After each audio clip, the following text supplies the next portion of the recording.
इंदौर में कारोबारी धर्मेंद्र शर्मा के साथ ऑनलाइन निवेश के नाम पर 11.65 लाख रुपए की ठगी का मामला सामने आया।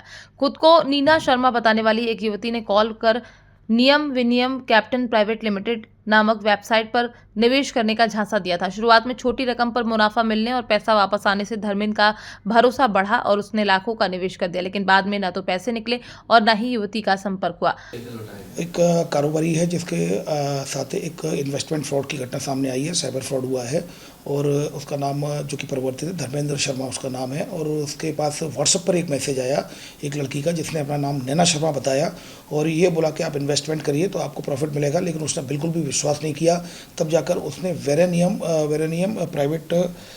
कैप्टन प्राइवेट लिमिटेड के कंपनी का नाम बताया और आप अगर पैसा लगाएंगे तो आपको प्रॉफिट मिलेगा। आपको खुद को ही आपको जो वेबसाइट पर जाना होगा और वेबसाइट पर आपको खुद को ही पैसा लगाना है, हमारा कोई रोल नहीं रहेगा। और आप जब पैसा निकालेंगे तो आपको पैसा बढ़ता हुआ भी दिखाई देगा और निकलेगा भी। तो इस बात से वो कन्विंस नहीं हुआ, लेकिन फिर भी चूँकि बार बार उसके प्रेशराइज करने पर आवेदक के द्वारा उस पर वेबसाइट पर कुछ पैसा लगाया गया और उसके बाद उसने देखा वो पैसा बढ़ रहा है। उसने वो पैसा निकाला तो निकल भी गया। तो धीरे धीरे उसको विश्वास हो गया कि इसमें पैसा बढ़ता है और फिर वो इन्वेस्टमेंट करता रहा, लगातार इन्वेस्टमेंट करता रहा।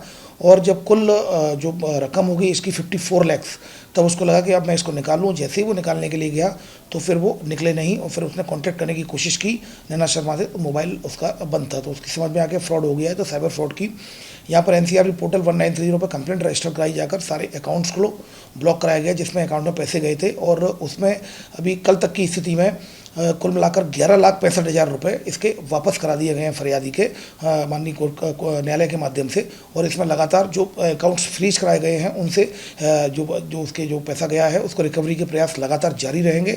और मैं इस संबंध में क्राइम ब्रांच के द्वारा एडवाइजरी भी जारी की गई है कि इस तरह के जो लुभावने ऑफर आते हैं कि इन्वेस्टमेंट में आपको दुगना और तिगना करने के और बहुत ज़्यादा फ़ायदा दिखाते हैं, ऐसे प्रलोभनों में नहीं आना है। और इन्वेस्टमेंट कभी भी अगर करना है तो उसकी ऑफिशियल वेबसाइट पर जाकर उसको चेक करके और पूरी अच्छी तरह से उसको एनालिसिस करने के बाद उसको वेरीफाइड करने के बाद ही आगे बढ़ना चाहिए। इस संदर्भ में इंदौर क्राइम ब्रांच के द्वारा एडवाइजरी जारी की गई।